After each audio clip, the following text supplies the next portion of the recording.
Hey everyone, what's up? Welcome to another episode from Pacific Arc TIG Welding. My name's Dusty. For today's episode, I'm going to do a little different one here. I'm going to answer a question I got that really piqued my interest, and I really wanted to address it because I kind of feel like it was important to go over real quick here. Before we get into it, be sure everybody checking the channel out. If you haven't already, subscribe, like, and most importantly, share. I really appreciate it if you have already. I'm really trying to grow this channel, so the more people that share this stuff is really gonna help my channel grow, so I really appreciate that. Again, I always feel bad asking, but it really does help my channel grow, so thank you very much. And again, if you haven't checked out the other stuff on my channel, check it out. We do all kinds of tutorials here. We is me. I keep saying we, I don't know why. I do a bunch of other tutorials on TIG welding on this channel. I also do a bunch of crazy art projects and stuff like that, so be sure to pop on over and check out those other videos as well. So the question I got that really piqued my interest that I wanted to kind of address, like I said, it's pretty timely, is how do I quickly make some side money right now? The person that wrote this hit me up on Instagram. Again, follow me on Instagram. You can ask me questions. I'll try and get to it as quick as I can. Might not make an episode about it, but I'll try and hit you back regardless. So the question was, this person had basically lost their job. Obviously with what's going on right now with the virus or whatever, it's caused a lot of people to lose their jobs. I actually kind of was lucky with how it worked out for me, and it's still currently actually turning out to be okay at the moment, but you never know. So I put a lot of thought into this myself because what happens if you get sent home from work? You're kind of out of luck. So this is a little bit unnerving for a lot of people who have been sent home already.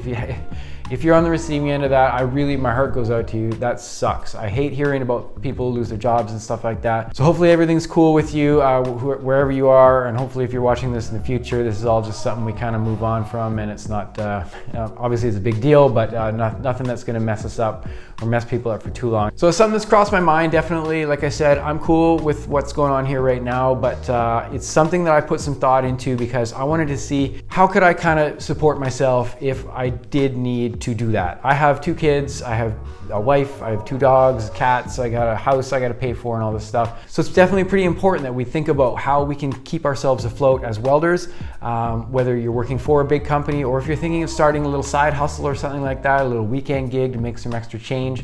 So I put some good thought into this myself. I went through a bunch of articles and stuff online, I read a bunch of ideas, and I also just kind of cruised my area here. Where I live on Vancouver Island, city of Victoria in British Columbia, Canada, is cool. We have a pretty dense industrial area in our city, as well as the actual city itself. As well, we also have a lot of like farmland and stuff like that. It's kind of where I live. I live about 20 minutes out of downtown Victoria, and it's a lot of farmland and stuff like that. So I see a lot of opportunity for people to make a few bucks here and there. And I've actually popped by and visited a couple smaller other welding shops and see how they do things. I just really kind of wanted to figure out what people are doing and how they're doing it. And especially in a time like right now, a lot of those shops are still going. They're still actually open, and they got a decent amount of business, because one thing is clear: even though a lot of stuff shut down and not a lot of people are out and about, a lot of people are still looking for welders to do small work for them. So that's why a lot of these places, like a lot of people just working out of the garages and stuff like that in Victoria at the moment. Again, this may change, so don't quote me on actually what is going on in your city or what happens here if you're watching in the future. I don't know. This is just kind of what's going on at the moment. But a lot of these places are still going. They're still doing a lot of work right now and helping a lot of people out, and making some stuff to keep people moving, even though a lot of people are just hanging out at their house right now. So first off, one thing I will start off by saying is I am not an expert on business. I'm not an expert on policy of where you might be working. I do know off the top of my head that a lot of bigger union shops and stuff like that, and even a lot of private shops that have like a very niche market of what they're doing, they have contracts in order sometimes that prevent employees from going out and starting their own side hustles. So take that into consideration. Do your research with what you might be doing. Make sure you got your T's crossed and your I's dotted before you go out and do anything, and obviously look into taxes and all that stuff. I just got to throw that out there. I'm not an expert in any of this stuff. I've done my own research because of what I'm doing here, but I definitely recommend you make sure that you're covered on all those before you get going with any of this stuff. So first off, do you have equipment already? I'm lucky enough here to have a space where I can set up to do this. I have a double garage. This is awesome. It also doubles as a gym, and I can ride my bike here and stuff and practice, which is sweet. Obviously, we're kind of on lockdown a little bit. We can still go out where we are, but a lot of people are stuck on their property. So if you are lucky enough to get set up and be able to use this stuff, if you are locked down, that's amazing.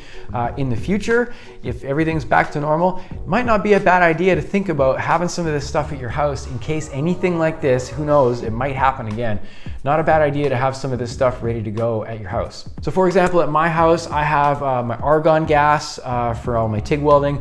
I have a couple different types of TIG welding machines here. You can see behind me, I got a couple stingers set up so I can do some stick welding and stuff like that. Obviously safety equipment. I don't want to see anybody hit me up with messages because they hurt themselves working in their garage. Gloves, eye protection, all the different stuff, hearing protection, you need ventilation and all this stuff. Like, these are all things you do need to take in consideration, but overall, that's all I have here. I have one grinder that I switch out grinding pads with. I have a Dremel tool, which acts as kind of like a die grinder, a drill, and my welding gear. So pretty minimal. You can get set up pretty cheap. You don't have to totally smash your bank account to get set up with something at your house, but definitely nice to have set up in your garage and ready to go. Then all you have to do is acquire material and stuff like that, or if you're doing any repair work or anything like that, which I'll talk about in a couple minutes, you're ready to rock, you're ready to go. So you can make some extra bucks pretty much right after your initial investment. So the first thing I started doing was I started thinking about what in my area are people needing still. Obviously, you probably won't be able to develop a prototype. You won't be able to develop a product that you're gonna market and stuff like that. You're kind of gonna need to think about what's around you. So for me, like I said, I'm kind of in a farmland kind of ish area. Right off the top of my head, a lot of stuff I was thinking about is start off with thinking about a repair shop. So a repair shop, there is one actually right down the road from me, another repair shop. They got a little welding repair sign out in front of their place. So these guys, I popped in and said what's up to them. There was just 2 people working there just out of this guy's garage. They had a sign out front, a big flashy sign. It just said welding repair done here cheap. And they were flying. They had a bunch of stuff on the go. The guy didn't think he'd be able to keep both of them working, but regardless, it was his house and he was working pretty much full time. He was saying he's doing jobs for a lot of people that cruise by and they just need something fixed. If you're a welder, you definitely have friends who hit you up. Oh, I broke the kickstand on my motorbike, or I have this piece of cast aluminum that's cracked for something. Can you fix it? Like, these are all jobs that we as welders can do very, very easily. It may not be the most attractive job to do in the world. I certainly don't enjoy doing a lot of those cast repair jobs and stuff. But if I let people know I'm taking on side work, I usually get hit up pretty much right away from people that need something done. So there's a quick way to make, again, you need to decide on what you want to charge. You can charge an hourly rate. You can do some research online and see what people kind of charge for stuff like that. Do some research, see what you're comfortable charging, but you can easily take in a couple jobs a week that will turn you over a few $100, which isn't a bad deal. And especially if you're already set up and you have all your materials, welding rod and all that stuff, you don't really have to buy anything else. You just have to use your gas and what you got in your garage. You can get someone up and roll and make a few bucks. That's a win for 2 people right there. So one thing when this started kicking off, I was thinking about how I could let people know that I am set up at my place. Like I said, there's a lot of farms around this area. So very busy farms. There's a place just up the road that makes harvests for beer. They crop all their wheat and stuff like that. I don't know if it's barley or what they do. I don't know a ton about that. I just drink beer. But a lot of places like that are big outfits and stuff like that probably don't have their own metal fab shop set up on their place. So it would definitely be a decent idea to just go around, introduce yourself to some of these people. I was thinking about making up flyers, just saying like, hey, my name's Dusty. I have a welding setup here. I do maintenance work and stuff like that when I can, et cetera, et cetera. Kind of the hustler's mindset of just going around letting people know, hey, I'm doing this. Let me do something for you if you need something done. So I listen to a lot of rap music. They talk about hustler mindset quite a bit. So there you go. That's where that comes from. But again, letting people know that you're able to do this work. I was letting some people know on my block a little while ago they needed some help with some trailer repair. And I said, yeah, I'm set up to do stick welding here. I got DC TIG welds. I can do all kinds of heavy steel, TIG welding and stuff like that. I'm pretty much set up to do that kind of stuff. So again, it was letting people know that I was able to do this, and then they come back to me with offers, which is nice. It was interesting, after I actually helped out on that little trailer job, is I started looking up, and there's a lot of stuff online about people that just specialize in trailer repair. Again, they don't buy kits to make whole trailers. That's a big investment. You can do that, that's sweet. That's amazing if you do that and manage to structure it as a business. But a lot of people just have broken stuff wrong with their trailers, whether it's one of the winding legs or something like that, or leaf springs. Again, that's the stuff I don't do personally. This was just a cracked frame, which I helped repair. But again, that's a huge market. And so a lot of people could very easily just let people know that they are able and capable to do this work. Again, you need to look into legalities as far as like structural code or anything like that. Don't get at me about that, I'm just mentioning it. But if you cross your T's and dot your I's on the research as far as that goes, it's out there, it's just a matter of finding it. Another thing I started thinking about was making stuff. Obviously you will have to invest in material with, which is okay. I was willing to do it, but I was thinking about making metal furniture, making artwork and stuff like that. So I'll put it on the screen right now. I make some crazy metal artwork. I do this all with TIG welding. I've been doing this for months now and I freaking love it. I've actually started to sell it online. I'm just structuring a website right now. Regardless, I know a lot of people on Instagram. You've probably known guys out there, Mattia Bros, Dabs Wellington, lots of other people. They put these pieces up for sale and they're gone. People see this stuff and they just like it. They want to sell it. Obviously, I know our kind of economic situation is a little bit different right now. A lot of people may not be buying this stuff, but you know what? They do. I was talking to Mattia Bros by text yesterday. He posted two pieces and they're sold immediately. So given what's going on right now, his stuff's still sold. Obviously that's pretty high-end artwork, but that does not mean that you can't teach yourself how to do something pretty quick, market on Facebook or Instagram or whatever, social media. You can do it. So I just encourage you to think about some stuff like that. Metal furniture is something else that's pretty popular where I live. We live like a real hipster kind of vibe around where I live, which is awesome. I'm a hipster for sure. But a lot of people buy this stuff, and even like I said, given what's going on right now, people still buy these things. So it's a matter of making it and then marketing it, but it's something to think about. So if you have ideas for stuff like that you can make, I would definitely think about structuring it. And again, like I said, if everything goes back to normal, perhaps you think about doing this stuff anyway as a bit of a side hustle, which is kind of cool. And then like I said, if any of this stuff kicks off again and we all get stuck at home, you're not completely helpless. You got some stuff you can do that can help you out. So further along this line, I started thinking about different niches or however you want to say it. Different niches of things that you can make, especially where I live. It's pretty common to come up with little niches of things that we can make metalwork for. You need to think about how you're going to transport it. You need to think about how you can ship it and stuff like that. Where I live on an island, so it's anywhere off Vancouver Island, I need to ship it. And obviously thinking about shipping's still running right now. Everything that's going on hasn't slowed that down at all.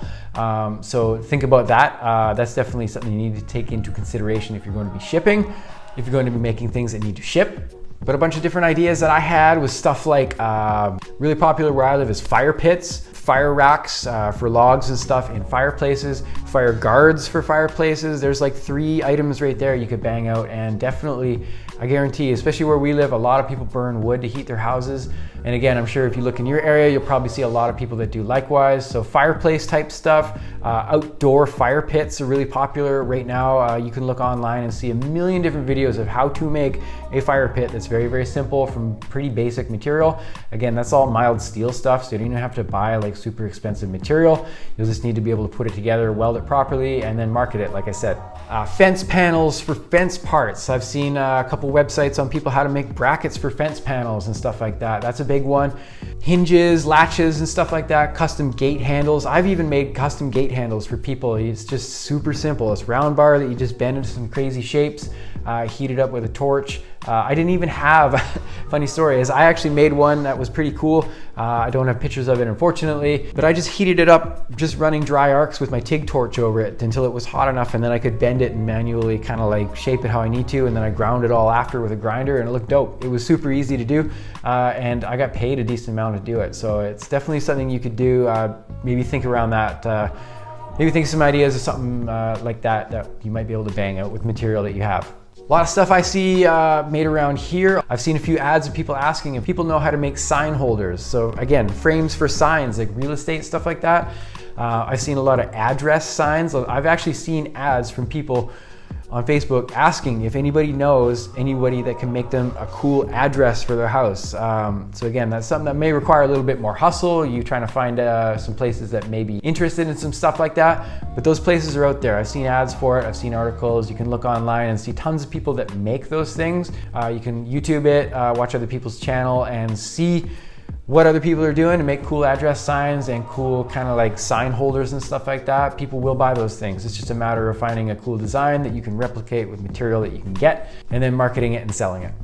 Car ramps, another thing that I saw kind of, we're talking about repairing trailers and stuff like that. You can buy trailer kits that come to you. You build the trailer, you sell the trailer. If you're doing trailer repairs, you probably see a lot of trailers have latches fit on for car ramps and stuff like that.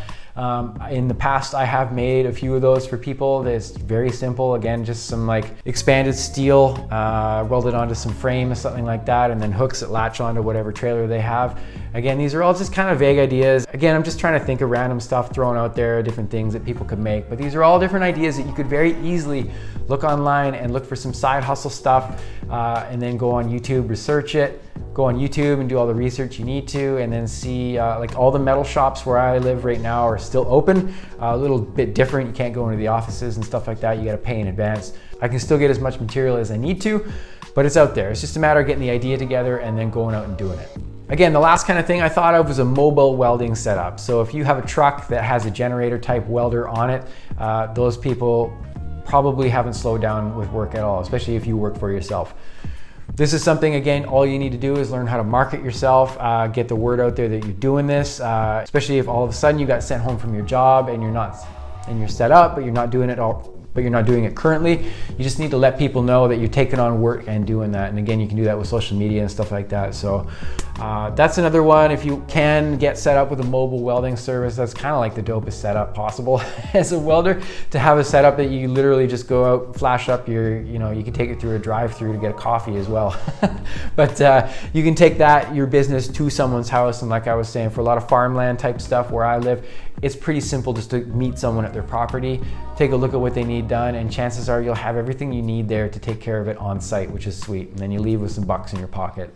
So again, like I keep mentioning, you need to learn how to market and let people know that you're into doing this stuff. Social media is huge. I haven't really messed around with Facebook ads and stuff like that. I've been thinking about it a little bit. I have a TIG welding online course, online program I'm helping people learn. So I'm trying to market that and learning a little bit about Facebook ads. But do your research on how to market yourself on Facebook. On Facebook, there's really cool filters, so you can see actually how you advertise to your area. So if you have a setup where you're not obviously going to be shipping product or anything like that, you just want to advertise specifically to people that live in your area. That's a nice way of doing it. So do research on how to advertise to your location, to where you live. You can do this on Instagram as well. You can search hashtags by location, which is kind of cool. So go through your Instagram settings, and if you're looking to market yourself to your area, you can do it by location, which is kind of cool. So it's kind of like the different ways that you need to figure out how you can come up with ideas not only, but then how to get your ideas out there and let people know that you're taking on work. Even if it's just random work, you gotta let people know you're doing it, right? So we get all set up in our garages like this and nobody knows. And it might be a good thing to kind of let people know you're doing it, especially at a time like this. It might be nice to have people know that you do this out of your house. So again, a little bit of a weird episode. I kind of just freestyled this one. This is just stuff, I had some notes here, but I just went off of random ideas. So again, a little kind of mini episode here. And again, anybody that leaves a question, I really, really appreciate it. If you have any other questions, obviously related to anything to welding, just drop them in the comments below. I do try and hit up all the comments I get. I'm kind of getting a little bit behind with comments. I'm trying to catch up and reply to everybody as timely as I can. So again, just leave comments below. I really appreciate it. And again, I just kind of freestyled this one. So sorry if it was a little bit disorganized, but for the most part, I just tried to throw a bunch of ideas together. This is something I know that's very important to a lot of people right now. I've read a lot of articles of people just like, what do I do? How do I get a business up and running right now? I need money to support whatever kind of situation someone's got going on. So I kind of did this. I just want to help some people out. If you get some value from it, I'm really, really happy. If you don't, I hope you enjoyed it and maybe learned something anyway. So again, everybody out there, I hope you're doing all right. I hope everybody's cool. Regardless of what's going on, let's spend some time with our families if we can. Stay in touch with friends. We're lucky with social media. We can jump on and hang out, take a Zoom call or Skype with whatever, or FaceTime, just catch up with somebody. So, and again, reach out to anybody that's around you, family, friends, stay close to people. Hit me up with any questions or anything like that. If you made it this far in the episode, I really, really appreciate it, you guys. I can't thank you enough. This is such a crazy project that I've set up and doing these videos every week. But yeah, I really, really appreciate everybody that watches these videos and hits me up online. Thank you so much. But yeah, I hope everybody's doing cool. I hope everybody's happy, healthy, and you stay well hydrated. And yeah, stay in touch. I hope you're doing all right. Peace.